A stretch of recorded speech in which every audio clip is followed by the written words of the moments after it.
وبركاته. الحمد لله الحمد لله وكفى وسلام على عباده الذين اصطفى أما بعد فأعوذ بالله من الشيطان الرجيم ببركة بسم الله الرحمن الرحيم ومن يقتل مؤمنا متعمدا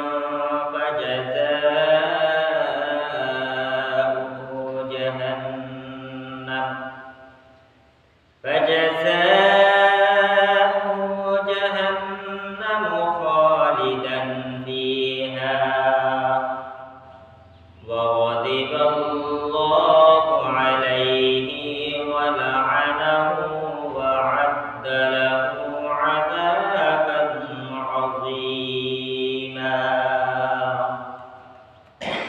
وقال رسول الله صلى الله عليه وسلم أكبر الكبائر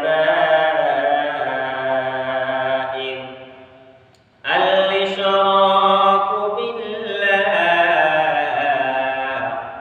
وقتل النفس وعقوق الوالدين وقول الزور. وقال الله تعالى في شان محمد صلى الله عليه وسلم إن الله وملائكته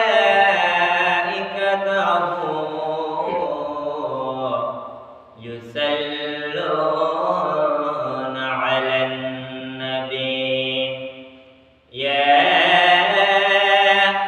أيها الذين آمنوا صلوا عليه وسلموا تسليما.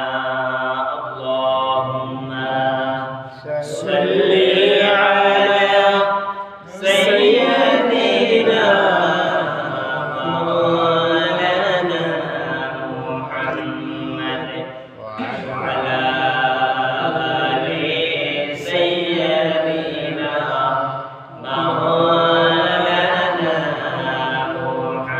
محمد عاش كسيلا ويسكراني নামি প্রেমের দিওয়ানা ৩২ দন্দান শহীদ করলেন একটি ডাতো রাখলেন না। আল্লাহুম্মা সাল্লি আলা সাইয়্যিদিনা মাওলানা মুহাম্মদ وعلى آل سيدنا مولانا محمد. صدق الله العظيم.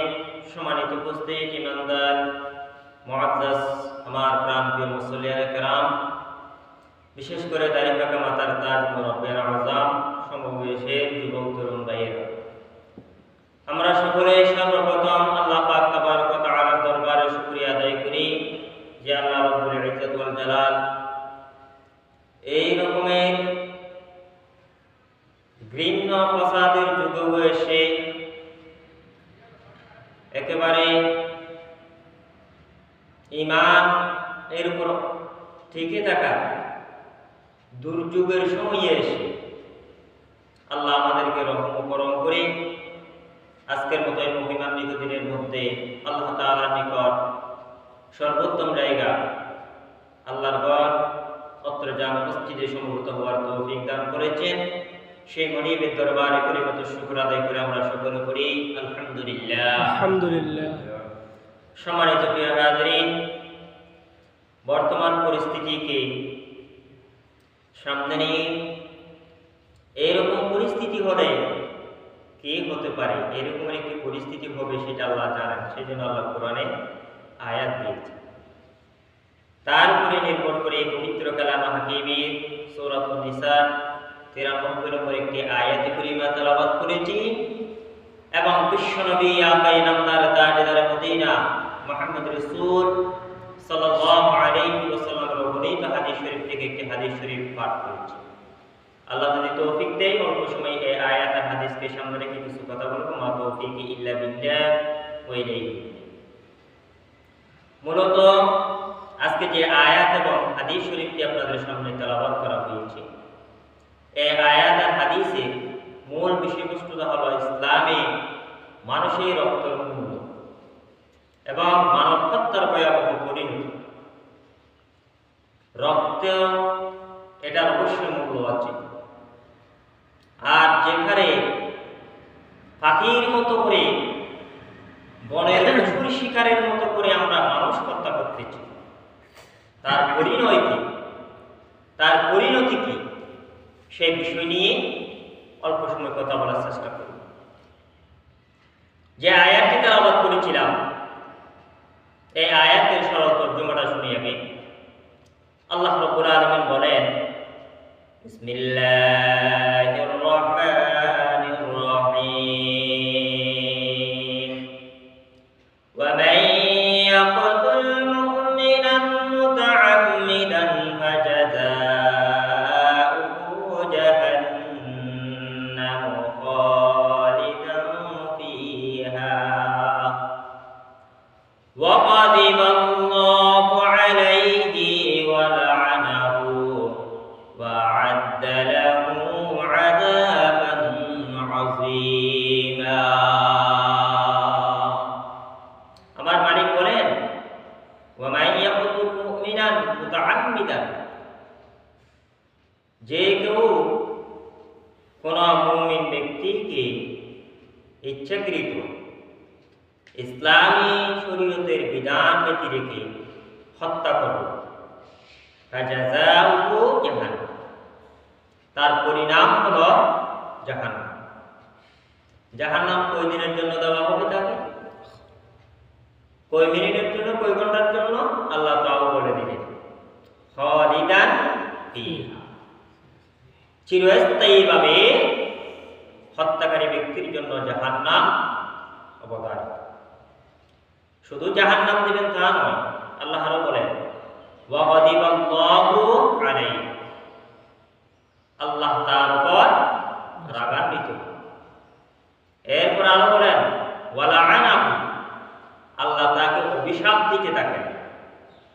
এরপর আরেকটি আযাবের কথা বলা হয়, ওয়া আ'আদ্দা লাহু আযাবান আযীমা, আল্লাহ রাব্বুল আলামিন তার জন্য মহা যন্ত্রণাদায়ক শাস্তি প্রস্তুত করে রেখেছেন। আ'আদ্দা, প্রস্তুত করে রেখেছেন, লাহু, তার জন্য আ'আদ্দা লাল কিতাব, অর্থাৎ আ'আদ্দা লাল কাতিল, কাতিল যে রয়েছে, হত্যাকারী যে রয়েছে, তার জন্য প্রস্তুত করে রাখা হয়েছে আযাবান আযীম, মহা যন্ত্রণাদায়ক পীড়াদায়ক শাস্তি তার জন্য প্রস্তুত করে রাখা হয়েছে। এবার আসি, মূলত ইসলামী শরীয়তে একজন মুসলমানের রক্ত এবং জীবনের মূল্যটা অনেক বেশি। অনেক ক্ষেত্রে বর্ণনা এসেছে, আল্লাহর বাইতুল্লাহ কাবা শরীফের সেইও একজন মুসলমানের জীবনের মূল্য বেশি। এটি হাদিস শরীফ দ্বারা প্রমাণ আপনাদের দিয়ে দেবো, দলিল ভিত্তিক কথা বলি ইনশাআল্লাহ। দলিলের ভিত্তিক আল্লাহ রাসূল বলেছেন, একজন মুমিনের জীবন, একজন মুমিন ব্যক্তির রক্ত আল্লাহর ঘর কাবার সেইও দাম। এটি চারটিখানি কথা, ছোট কোনো কথা না। সেই জন্য আল্লাহ রাসূল সাল্লাল্লাহু আলাইহি ওয়াসাল্লাম হাদিস শরীফ দ্বারা একজন মানুষের প্রতি অপরজন মানুষের জন্য কিছু জিনিস হারাম করে দিয়েছেন, নিষিদ্ধ ঘোষণা করে দিয়েছেন। যেমন قال رسول الله صلى الله عليه وسلم بحسب امرئ من الشر أن يحقر أخاه المسلم كل المسلم على المسلم حرام دمه وماله وعرضه। সম্মানিত প্রিয় মুসল্লিয়ান একরাম, আমার নবী নূরের নবী রাহমাতুল লিল আলামিন শফিউল মুজতাবিন মুহাম্মদ রাসূল সাল্লাল্লাহু আলাইহি ওয়াসাল্লাম হাদিসে নববীতে ঘোষণা করেন, একজন মানুষ মন্দ হওয়ার জন্য, খারাপ হওয়ার জন্য এতটুকু অপরাধে যথেষ্ট। সে তার ভাইকে, অর্থাৎ একজন মুসলমান আরেকজন মুসলমানকে হেয় প্রতিপন্ন করবে। আল্লাহর দৃষ্টিতে একজন মানুষ খারাপ আখ্যায়িত হওয়ার জন্য, খারাপের সার্টিফিকেট পাওয়ার জন্য এতটুকু যথেষ্ট, অর্থাৎ একজন মুসলমান আরেকজন মুসলমানকে হেয় করবে, একজন মুসলমান আরেকজন মুসলমানকে নাজাহাল করবে, একজন মুসলমান আরেকজন মুসলমানকে অপদস্থ করবে। এটাই হলো খারাপ হওয়ার জন্য আল্লাহর দৃষ্টিতে, রাসূলের দৃষ্টিতে যথেষ্ট সার্টিফিকেট। অর্থাৎ আল্লাহর দৃষ্টিতে, রাসূলের দৃষ্টিতে খারাপ বলতে কি বলে? জাহান্নাম। কি বলেন? আর কোনো কথা আছে? আল্লাহ এবং রাসূলের দৃষ্টিতে খারাপ, তার মানে জাহান্নামী হওয়ার জন্য এতটুকু কাজই যথেষ্ট। সে একজন মুসলমানকে অপদস্থ করবে, একজন মুসলমানকে লাঞ্ছিত করবে, একজন মুসলমানকে সমাজে নিচু করে রাখবে, একজন মুসলমানকে রাষ্ট্রের মধ্যে নিচু করে রাখবে, একজন মুসলমানকে ওয়ার্ডের মধ্যে নিচু করে রাখবে, একজন মুসলমানকে ইউনিয়নের মধ্যে নিচু করে রাখবে। এটাই এতটুকু অপরাধে যথেষ্ট। এর বাইরে যেগুলো আছে এগুলো আরো বড় বড় অপরাধ। এই সামান্য অপরাধে সে জাহান্নামী হওয়ার জন্য যথেষ্ট। এরপর আমার রাসূল বলেছেন, কুল্লু মুসলিমিন আলাল মুসলিমি হারামুন দামুহু ওয়া মালুহু ওয়া ইরদুহু। আমার রাসূল বলেন, একজন মুসলমানের উপর অপর মুসলমানের জান, মান, ইজ্জত, আবরুকে শরীয়তের পক্ষ থেকে, আমি রাসূলের পক্ষ থেকে হারাম ঘোষণা। একজন মুসলমানের জান, একজন মুসলমানের মাল, একজন মুসলমানের ইজ্জত আমার আপনার জন্য হরণ করা হারাম করে দিয়েছে। তার মানে এগুলা আমার আপনার সর্বদা বজায় রাখতে। আমার মাধ্যমে কোনো মুসলমানের ইজ্জত হানি হতে পারবে না, আমার মাধ্যমে কোনো মুসলমানের সম্পদের ক্ষতি হতে পারবে না, আমার মাধ্যমে কোনো মুসলমান তার জানের সমস্যার সম্মুখীন হতে পারবে না। এটি আমাদের মাধ্যমে অহরহ হচ্ছে, অহরহ হচ্ছে। এটি আমরা দেখতেছি না, বুঝতেছি না। যদি ব্যাখ্যা করে বলা যায় তখন বুঝে যাবে। এই বিষয়টা নিয়ে আমার রাসূল সাল্লাল্লাহু আলাইহি ওয়াসাল্লাম বিদায় হজের ভাষণের মধ্যে একটি খুব সুন্দর কথা বলেছেন। রাসূল তো বিদায় হজের ভাষণে অনেক লম্বা ভাষণ দিয়েছে, তার মধ্যে ছোট্ট একটি ভাষণ আপনাদের জন্য লিখে নিয়েছি। সেটা কি দেখেন? আতাদরুনা আই ইয়াউমিন হাদা ক্বালা আল্লাহু ওয়া রাসূলুহু আ'লাম হাত্তা জানান্না আন্নাহু সায়ুসাম্মিহি সাওয়া ইসমিহি ফাকালা আলাইসা বিয়াউমিন নাহার।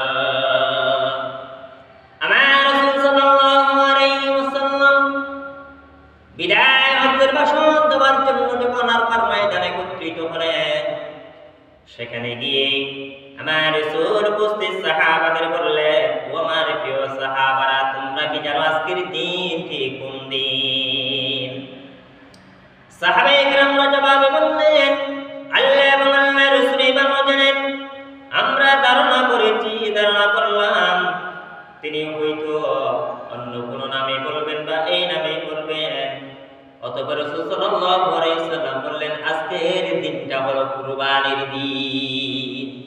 আজকের দিনটা হলো কুরবানির সর্বশেষ বিদায় ঈদের বাসন্ত কুরবানির দিনেই দিয়েছিল। এরপর বললেন আলাইসা কুলনা বালা, আল্লাহ রাসূল বললেন আজকে কি কুরবানির দিন নয়? আমরা বললাম হ্যাঁ আজকে হলো কুরবানির দিন। ইয়া রাসূলুল্লাহ ফাআইয়ু শাহরিন হাযা, আল্লাহ রাসূল বললেন এই মাসটি কোন মাস? কুলনা আল্লাহু ওয়া রাসূলুহু আ'লাম, আল্লাহ এবং আল্লাহ রাসূল ভালো জানেন। আল্লাহ রাসূল বলেন আলাইসা বিজিল হিজ্জা, এই মাসটি কি জিলহজ মাস নয়? প্রশ্ন করলেন। সাহাবারা বলেন কুলনা বালা ইয়া রাসূলুল্লাহ, হে আল্লাহর রাসূল এই মাসটি হলো জিলহজ মাস। এরপর আমার রাসূল বললেন ফাআইয়ু বালাদিন হাযা, এই শহরটির নাম কি? এই দেশটির নাম কি? এই রাষ্ট্রের নাম কি? আল্লাহর তার সাহাবারা বললেন আল্লাহু ওয়া রাসূলুহু আ'লাম, আল্লাহ এবং আল্লাহর রাসূল ভালো জানেন। তখন আল্লাহ রাসূল বলেন আলাইসা বিল বালাদা, এটি কি মক্কা নগরী নয়? এটি কি মক্কা নগরী নয়?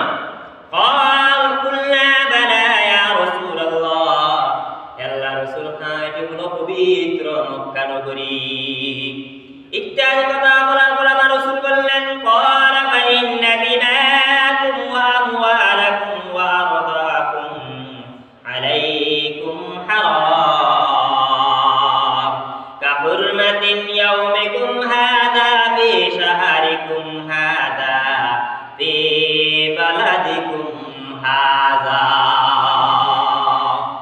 আমার রাসূল বললেন আমার উপস্থিত সাহাবী সকলেরা শুনুন, আপনাদের জন্য মানুষদের জন্য একজন মানুষ আরেকজন মানুষের রক্তপাত করা, হত্যা করা, একজন মানুষ আরেকজনের জানের মালের আত্মসাৎ করা, একজন মানুষ আরেকজন মানুষের ইজ্জত আবরুর বিনষ্ট করা আমি সকলের জন্য হারাম ঘোষণা করে দিলাম। শুধু হারাম নয়, এটি ওইরূপ হারাম কাহুরমাতিন ইয়াউমিকুম হাযা ফি শাহরিকুম হাযা ফি বালাদিকুম হাযা। এই মুহূর্তে এই পবিত্র মক্কা নগরীতে জিলহজ মাসের কুরবানি বিনষ্ট হওয়া, তোমাদের হজ নষ্ট হওয়া যেমন তোমাদের জন্য হারাম, তেমনি ভাবে তোমাদের জন্য অপর ভাইয়ের রক্তপাত ঘটানো, অপর ভাইকে হত্যা করা, অপর ভাইয়ের মালের বেয়াঘাত, মালের আত্মসাৎ করা, অপর ভাইয়ের আত্মসম্মান বিনষ্ট করা আমি তোমাদের জন্য হারাম করে দিলাম। শুধু তাই নয়, আল্লাহ রাসূল বলেন ফালইউবাল্লিগুশ শাহিদুল গায়ব, আমার সাহাবীরা আজকে তোমরা যারা এখানে উপস্থিত রয়েছো আমি তোমাদের একটি দায়িত্ব দিয়ে দিলাম, আজকে যারা এখানে উপস্থিত হতে পারে নাই তোমরা তাদের কাছে এই সংবাদটি শুনিয়ে দাও। এটি ছোট কথা না, আল্লাহ রাসূল উপস্থিত সমস্ত সাহাবীদের সামনে উপস্থিত করলেন, আবার বলেও দিলেন বিশেষ করে এই ওয়াজটি সমস্ত মানুষের কাছে পৌঁছে দাও। কোন ওয়াজটি? একজন ভাই আরেকজন ভাইয়ের রক্তপাত করানো হারাম, একজন ভাই আরেকজন ভাইয়ের জানমালের আত্মসাৎ করাটা, সম্পদের আত্মসাৎ করাটা হারাম, এবং ইজ্জত সম্মান নষ্ট করা হারাম। এই ওয়াজটি, এই কথাটি তুমি সকলের কাছে পৌঁছে দাও। এবং আল্লাহ রাসূল সাল্লাল্লাহু আলাইহি ওয়াসাল্লাম এই পবিত্র মক্কা নগরীর মর্যাদা বর্ণনা করতে গিয়ে বলেন একজন মুমিনের সম্মান পবিত্র বাইতুল্লাহ থেকে অনেকাংশ কম নয়, বরং আরো বেশি। যেমন আব্দুল্লাহ বিন ওমর রাদিয়াল্লাহু তাআলা একদিন বাইতুল্লাহকে সম্বোধন করে বললেন মা আ'যামিকা ওয়া আ'যামু হুরমাতিকা ওয়াল মুমিনু আ'যামু হুরমাতুন ইনদাল্লাহি মিনকি। দলিল দেন, আপনারা আবার বাহিনীকে সমালোচনা করবেন, কথা দেহারা প্রতিষ্ঠা হইয়ে দে কাবা করতে পারে মুসলমানের দাম বেশি করে প্রতিষ্ঠা হয়ে দিল, রসুলও হয়ে দেন প্রতিষ্ঠা করার বানাই যেত, রসুলে দিয়ান হইয়ে ইয়ান প্রতিষ্ঠা করার কি হয়ে যেত শোনা যেত, প্রতিষ্ঠা ব্যক্তিগত হওয়ার কথা। রসুল বলেছেন মা আ'যামাকি ওয়া আ'যামু হুরমাতিকা, ও কাবা, ও পবিত্র কাবা তুমি কতই জেনে সম্মানিত, তুমি কতই না মর্যাদাশীল, তবে ওয়াল মুমিনু আদামু হুরমাতুন ইনদাল্লাহি মিনকি, তবে একজন মুমিনের মর্যাদা আল্লাহ তাআলার নিকট তোমার সাথেও অনেক বেশি। কাবা ঘরকে সম্বোধন করে বলেন, ও কাবা, তোমার সম্মান অনেক বেশি, তুমি অনেক একটি সম্মানিত ঘর, তবে কথা জেনে রাখো তোমার চেয়েও একজন মুমিনের মর্যাদা আল্লাহর কাছে অনেক বেশি। সুতরাং আমরা কিভাবে একজন মুমিন আরেকজন মুমিনকে হত্যা করি? ফাঁকির মতো করে। আপনারা দেখতে দেন চলমান পরিস্থিতিতে বেশি কথা বলে বলতে হয় না, আকল দিয়ে কিছু বুঝে নিতে হবে। মানুষের জীবনটা কিসে পরিণত হয়ে গেছে? একটি পশু পাখির জীবনের চেয়ে একেবারে মূল্যহীন হয়ে গেছে আমাদের কাছে। পাইকারি হারে মারতে, পাইকারি হারে আমরা হত্যাযজ্ঞ চালিয়ে যাচ্ছি, আবার তাদেরকে আমরা সাপোর্টও করতেছি। সাপোর্ট করেও বাঁচা যাবে?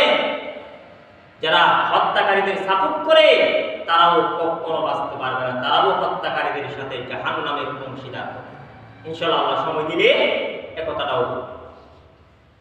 একজন মানুষকে হত্যা করলে শুধু সেই ব্যক্তি নিহত হয় না, একজন মানুষকে হত্যা করলে তার প্রভাবটি পড়ে তার পুরো পরিবারের মধ্যে। একজন মানুষকে যখন হত্যা করা হয় তখন তার সন্তানরা হয় এতিম। একজন মানুষকে হত্যা করলে তার স্ত্রী হয় বিধবা। একজন মানুষকে হত্যা করলে একটি মায়ের কোলকালি হয়। একজন মানুষকে হত্যা করলে একজন বাবার কোলকালি হয়ে যায়। ঠিক কিনা বলেন মুসলমান? এবার আপনারা বলতে পারেন, হুজুর, মানুষ একদিন একদিন মৃত্যুবরণ করবে। হ্যাঁ, স্বাভাবিকভাবে আল্লাহ প্রদত্ত ফয়সালা ভাই, এটি যদি মৃত্যুবরণ করে মানুষের মনে এক ধরনের সান্ত্বনার আভাস পাওয়া যায়, মেনে নেওয়ার এক ধরনের সান্ত্বনা তারা খুঁজে পায়।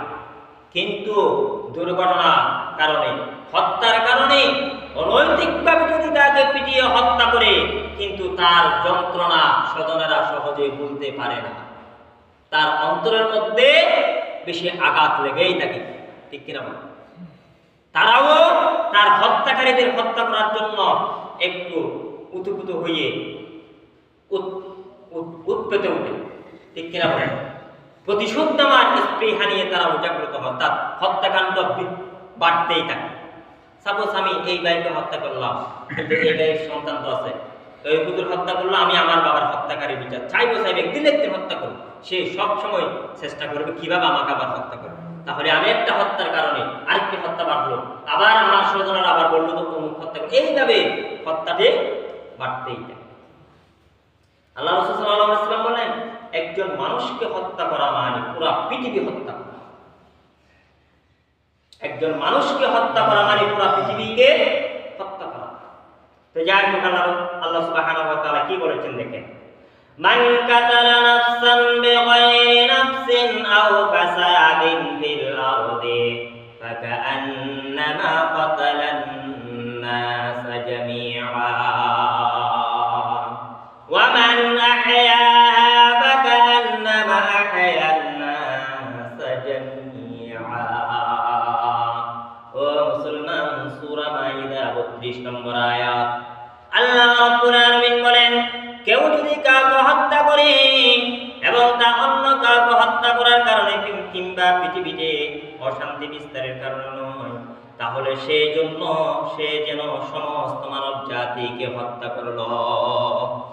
অর্থাৎ মানুষকে মানবীতে হত্যা করতেও হয়। সে করবে রাষ্ট্র, সেটি করবে হুকুমত, সেটি আমার আপনার অধিকার না। হুকুমত কখন করতে পারবে তার জন্য বিধিবিধান আছে।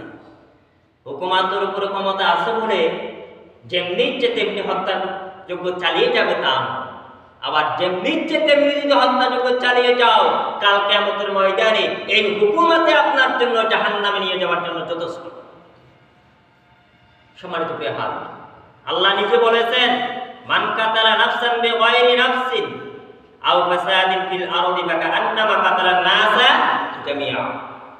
যে একজন মানুষকে হত্যা করলো নিয়ে সঙ্গত কারণ ছাড়া, সেই সমগ্র মানব জাতিকে হত্যা করলো। এরপরে বলেন, ওয়া মান আহইয়াহা ফাকাআন্নামা আহয়ান নাসা জামিআ।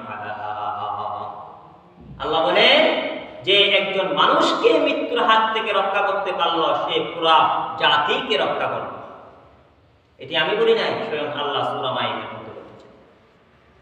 শুধু তাই নয়, বরং আল্লাহ তাআলার নিকট একজন মুমিন, একজন মুসলিম হত্যা হওয়া অপেক্ষা পুরা পৃথিবী ধ্বংস হওয়া অনেক সহজ। আল্লাহর কাছে পুরা পৃথিবী ধ্বংস হয়ে গেলে এত বেশি ব্যথা লাগে না, যত বেশি ব্যথা লাগে একজন মুসলমান অনৈতিকভাবে পৃথিবীর বুকে শাহাদত করে, পৃথিবীর বুকে অনৈতিকভাবে মৃত্যুবরণ করলে তাকে হত্যা করে। আল্লাহ রাসূল সাল্লাল্লাহু আলাইহি ওয়াসাল্লাম বলেছেন, কিভাবে দেখেন, লাযাওয়ালুদ দুনিয়া আহলু আহওয়ানা আলাল্লাহি মিন কতলি রাজুলিন মুসলিম। আল্লাহ তাআলার নিকট পুরো বিশ্ব ধ্বংস হয়ে যাওয়া অধিকতর সহজ একজন মুসলমান হত্যা করা। ও দুনিয়ার মানুষকে আপনারা দেখতেছেন, গতকাল পরশু থেকে ইন্টারনেট বন্ধ করে দেওয়া হয়েছে। কোথায় কতজন মানুষ মারা যাচ্ছে, কোথায় কতজনকে নির্বিচারে গুলি করে হত্যা করা হচ্ছে, কেউ হিসাবও পাচ্ছেন না। এইভাবে যারা মুমিন ভাইদের হত্যা করে অধিকার আদায়ের জন্য লড়াই করতে গিয়ে যারা জালেমদের হাতে নির্যাতনের শিকার হচ্ছে, এই ধরনের মানুষ যখন মৃত্যুবরণ করে আল্লাহর কাছে পুরা পৃথিবী ধ্বংস হওয়ার চেয়ে বেশি কষ্ট লাগে। চিন্তা করে সম্মানিত প্রিয় নাযরিন, ইসলামী হুকুমত যে রাষ্ট্রে রয়েছে, সেই রাষ্ট্রের প্রশাসন অর্থাৎ ইসলামী সরকার তিনটি কারণে মানুষকে হত্যা করতে পারবে, এর বাইরে মানুষকে হত্যা করতে পারবে না। কিন্তু এই তিনটি কারণ তো একটি কারণ আমরা খুঁজে পাচ্ছি না, যেভাবে মানুষদেরকে হত্যা করা হচ্ছে। তিনটি কারণে সরকার চাইলে মানুষকে শাস্তি স্বরূপ হত্যা রায় দিতে পারে, ফাঁসি দিতে পারে, মৃত্যুদণ্ড দিতে পারে। সেই তিনটি কারণ কি? আল্লাহ রাসূল বলেন, লা ইয়াহিল্লু দামু ইমরিইন মুসলিমিন ইয়াশহাদু আল্লা ইলাহা ইল্লাল্লাহ ওয়া আন্নী রাসূলুল্লাহ ইল্লা বিআহাদা সালাসিন আস-সাইয়িবুজ জানি ওয়ান নাফসু বিন নাফসি ওয়াত তারিকু লিদীনিহিল মুফারিকু লিল জামাআ। আমার রাসূল সাল্লাল্লাহু আলাইহি ওয়াসাল্লাম বলেন, যখন কোন মুসলমান মুখ দিয়ে স্বীকার করে আশহাদু আল্লা ইলাহা ইল্লাল্লাহ ওয়া আশহাদু আন্না মুহাম্মাদুর রাসূলুল্লাহ, আমি আল্লাহর উপর ঈমান এনেছি, আল্লাহ ছাড়া কোনো মাবুদ নাই, আমার গোলামি পাবার একমাত্র হকদার হলেন আল্লাহ, আমার সিজদার মালিক হলেন আল্লাহ, আমার যাবতীয় আনুগত্য পাবার মালিক হলেন একমাত্র আল্লাহ, এবং মুহাম্মদ রাসূল সাল্লাল্লাহু আলাইহি ওয়াসাল্লাম সর্বশেষ নবী। এই কথার যে স্বীকার করবে তাকে হত্যা করা সকল মানুষের জন্য হারাম করে দেওয়া হয়েছে। তাকে হত্যা করা সকল মানুষের জন্য হারাম করে দেওয়া হয়েছে। তবে ইল্লা বিহাদি সালাস, তবে এই তিন কারণের যদি যে কোনো একটি কারণ পাওয়া যায়, শাস্তি স্বরূপ ইসলামী হুকুমত তাকে হত্যা করতে পারবে। তার তিনটি কারণের এক নম্বরের কারণকে আস-সাইয়িবুজ জানি, কোন বিবাহিত পুরুষ কোন বিবাহিত নারী যদি জেনার মধ্যে লিপ্ত হয়, সাক্ষী প্রমাণে যদি প্রমাণিত হয়, তাহলে তাকে ইসলামী হুকুমত মৃত্যুদণ্ড দিতে পারবে। তিন কারণের মধ্যে এক কারণকে বিবাহিত নারী পুরুষ কোথায় জেনায় লিপ্ত হইল, এটা যদি শরিয়া সম্মত প্রমাণিত হয়, তাহলে শরিয়া সরকার রাষ্ট্র তাকে মৃত্যুদণ্ড দিতে পারবে। দুই নম্বরে বলা হলো ওয়ান নাফসু বিন নাফস, দুই নম্বরে হলো কোন মানুষকে বেআইনিভাবে হত্যা, একজন ব্যক্তি আরেকজনকে যদি হত্যা করে তার বদলে তাকে মৃত্যুদণ্ড দেওয়া। তিন নম্বর ওয়াত তারিকু লিদীনিহিল মুফারিক লিল জামাআ, যে মানুষ ইসলাম ধর্ম ছায়াতলে আশ্রয় গ্রহণ করার পরে মুরতাদ হয়ে কাফের হয়ে ইসলাম থেকে দূরে সরে গিয়ে জামাতচ্যুত হয়ে গেছে, তাকে হত্যা করা শরীয়ত। এই তিন শ্রেণীর মানুষদেরকে চাইলে রাষ্ট্র মৃত্যুদণ্ড দিতে পারে, আর কাউকে। কেটে হারে পশুর মতো মানুষ হত্যা করতেছি, এটি আমাদের জন্য কোনো মতে বৈধ নয়। মানব ইতিহাসে হত্যার সূচনাকে হয়েছিল আমাদের জাতির পিতা, আমাদের আদি পিতা হযরত আদম আলাইহিস সালামের দ্বিতীয় সন্তান কাবিলের বড় ভাই হাবিলকে হত্যা করার মাধ্যমে। সে কথাটাও সূরা মাইদার মধ্যে আল্লাহ খুব সুন্দর করে বলে দিলেন। যা ওই সময় আছে আর 5 মিনিট, সেজন্য আমি আর সেই দিকে যাচ্ছি না। তো যাই হোক, যারা এই ধরনের মানব হত্যা করে, যারা বর্তমানে পরিস্থিতিটাকে একটি হত্যায় পরিস্থিতি তৈরি করে ফেলেছেন, তাদের শাস্তি কি, তাদের বিচার কি, তাদের জন্য আল্লাহর পক্ষ থেকে ফায়সালা একটা একটা করে। 1 নম্বরে তাদের অন্তর থেকে মনের শান্তিটা উঠিয়ে নেওয়া। তাদের মানুষ হত্যা করে সে যদিও বা দুনিয়ার আইন থেকে পার পেতে পারে, দুনিয়ার মধ্যে তার জন্য কোনো বিচার ফায়সালা নাও হতে পারে, টাকা পয়সা দিয়ে দামা চাপা দিতে পারে দুনিয়ার কোর্ট আচারে যেগুলো রয়েছে, কিন্তু তারপরেও তার অন্তরে যে একটি প্রশান্তি ছিল, সেই প্রশান্তিটাকে আল্লাহ উঠিয়ে নেবে। যেমন রাসূল করিম সাল্লাল্লাহু আলাইহি ওয়াসাল্লাম বলেন, লা ইয়াযালাল মুমিনু ফি ফুসহাতিন মিন দীনিহি মা লাম ইউসিব দামান হারামান। একজন প্রকৃত মুমিন তার দ্বীনের ব্যাপারে পূর্ণ প্রশান্ত থাকে যে পর্যন্ত সে অবৈধ হত্যায় লিপ্ত না হয়। যতক্ষণ পর্যন্ত সে হত্যা করবে না, ততক্ষণ পর্যন্ত দ্বীনের ইসলামের যে একটি মজা আছে, যে একটি শান্তি আছে, তার অন্তরে বিরাজ করবে। যখন সে হত্যা করবে, তার শান্তিটা তার মন থেকে বিলুপ্ত হয়ে যাবে। অন্য হাদিসে রাসূল সাল্লাল্লাহু আলাইহি ওয়াসাল্লাম বলেন, ইন্না মিন ওয়ারাতাতিল উমুরিল্লাতী লা মাখরাজা লিমান আওকাআ নাফসাহু ফিহা সাফকুদ দামিল হারামি বিগাইরি হিল্লিহি। এটি এমন এক ঝামেলা যে এর থেকে বাঁচার কোনো উপায় নেই, তা হচ্ছে অবৈধভাবে কারো রক্তপাত করা, অর্থাৎ হত্যা করা। হত্যা এমন একটি ঝামেলা যেখান থেকে রক্ষা পাবার কারণ কোনো রাস্তা খোলা থাকবে না। আর হত্যা সরকার, ইসলামী সরকার যদি থাকে, ইসলামী হুকুমত যদি প্রতিষ্ঠা হয়, কিসাসের বিধান রেখেছেন কোরআনের দ্বারা। কিবা বলেছেন, ইয়া আইয়ুহাল্লাযীনা আমানু কুতিবা আলাইকুমুল কিসাস ফিল কতল আল হুররু বিল হুররি ওয়াল আবদা বিল আবদি ওয়াল উনসা বিল উনসা। এখানে আল্লাহ সুবহানাহু ওয়া তাআলা বলেন, আমি তোমাদের যাদেরকে হত্যা করা হয়েছে, এই হত্যাকারী নিহত ব্যক্তিদের বিচারের জন্য, যারা হত্যাকারী রয়েছে জালিমদের জন্য আমি কিসাসের বিধান তোমাদের উপর খরচ করে দিলাম। কিসাসটা কি জিনিস? হত্যার বদলে হত্যা করতে হবে। কিভাবে? সে যদি একজন স্বাধীন মানুষ হত্যা করে, তাহলে তার বদলে তাকে স্বাধীনভাবে, গোলাম যদি গোলামকে হত্যা করে, গোলামকে হত্যা করে, নারীকে হত্যা করে, তার বদলে নারীকে হত্যা। এরপরে গিয়ে এই আয়াতে আবার এই হত্যা কিসাসের বিধানটাকে আল্লাহ একটু সহজতর করে দিয়েছে। সেটা হলো, যাকে হত্যা করা হয়েছে, নিহত করা হয়েছে, সেই নিহত ব্যক্তি একান্ত ওলি যিনি রয়েছেন, অভিভাবক যিনি রয়েছে, সে যদি কোনো কিছুর বিনিময়ে তাকে হত্যা থেকে রেহাই দেয়, মাফ করে দেয়, তার জন্য একটু হালকা করা হয়েছে। তবে কিসাস প্রয়োগ করাতেই মূলত তোমাদের জন্য আসল শিক্ষা রয়েছে, তোমাদের জীবন নিহত রয়েছে। কারণ কিছুর বিনিময়ে যদি ছেড়ে দেওয়া হয়, তাহলে মানুষ মানুষকে মেরে মেরে বারবার টাকার বিনিময়ে ছাড় পেয়ে যাবে।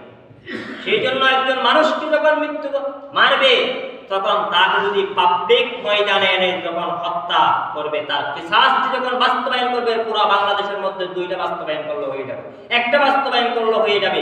কোন মানুষ আর বাড়িতে একটা ছুরি পর্যন্ত রাখবে না, হত্যা করা তো দূরের কথা। ঠিক কিনা বলুন? সম্মানিত প্রিয় ভাই, সময় হয়ে গেছে, আর অনেক কথা বলার ছিল। তো যাই হোক, যে হাদিস শরীফটি পড়েছিলাম, আল্লাহ রাসূল সাল্লাল্লাহু আলাইহি ওয়াসাল্লাম বলেন, কবিরা গুনার মধ্যে সবচেয়ে মারাত্মক কতগুলো কবিরা গুনাহ আছে, সেগুলাকে আকবারুল কাবাইর আল ইশরাকু বিল্লাহ। 1 নম্বরে আল্লাহর সাথে কাউকে অংশীদার স্থাপন করা। 2 নম্বর হলো ওয়াকাতুলুন নাফস, কোনো মানুষকে হত্যা করা। 3 নম্বর বলা হলো ওয়াকুকুল ওয়ালিদাইন, পিতামাতার অবাধ্য হওয়া। 4 নম্বর হলো ওয়াকাউলুল জুর, মিথ্যা সাক্ষী দেওয়া। কিন্তু এই অভ্যাসগুলো আমাদের আছে কিনা বলুন? অন্যগুলো জানতেন, মিথ্যা সাক্ষী দেওয়ার মধ্যে কিন্তু আমরা বাঙালি জাতির অবস্থা 1 নম্বরই থাকে। ঘটনাস্থলে ছিল না, তারপরেও সাক্ষীর কাতায় নাম লেখা সাক্ষী দিতে দেয় 500 টাকা 1000 টাকার বিনিময়ে। আল্লাহ রাসূল বলেছেন সে হলো মারাত্মক অপরাধী। সম্মানিত প্রিয় হাজিরিন, আর যারা ক্ষমতা ব্যবহার করে এই ধরনের হত্যা যোগ্য চলায় তাদের ব্যাপারে কি তারা কাল কিয়ামতের ময়দানে গিয়ে ক্ষমতার ব্যাপারে আফসোস করবে। ধনাত্মের বিষয়ে ধন সম্পদ বেশি হওয়ার কারণে শরীরে রক্ত একটু গরম হয়ে গেছিল, তার ব্যাপারে আল্লাহর দরবার আফসোস করবে। কিভাবে আফসোস করবে? আল্লাহ বলেন মা আওয়ানা আন্নি মালিয়া হালাকা আন্নি সুলতানিয়া। তারা বলবে হায় আফসোস, হায় আফসোস, আমাদের টাকা পয়সা কোথায় গেল, আমাদের ধন সম্পদ কোথায় গেল, আমাদের কোনো কাজে আসছে না। আমরা দুনিয়াতে রাজত্ব করেছিলাম, ক্ষমতা কাটিয়েছিলাম, ক্ষমতার প্রভাবে দুনিয়াকে যেদিকে চেয়েছিলাম, যেদিকে ইশারা করেছিলাম সেদিকে নাড়িয়ে দিয়েছিলাম। আজকে আমাদের ক্ষমতা ধ্বংস হয়ে গেল। তাদের ক্ষমতা কোনো কাজে আসবে না। আজকে সামান্য ক্ষমতা পেয়ে তোমরা যে মানুষকে মানুষ মনে করতেছ না, কালকে আমাদের ময়দানে গিয়ে বুঝবা ক্ষমতার খেলা। এবং আল্লাহ তাদের জন্য ঘোষণা দেয় বাবু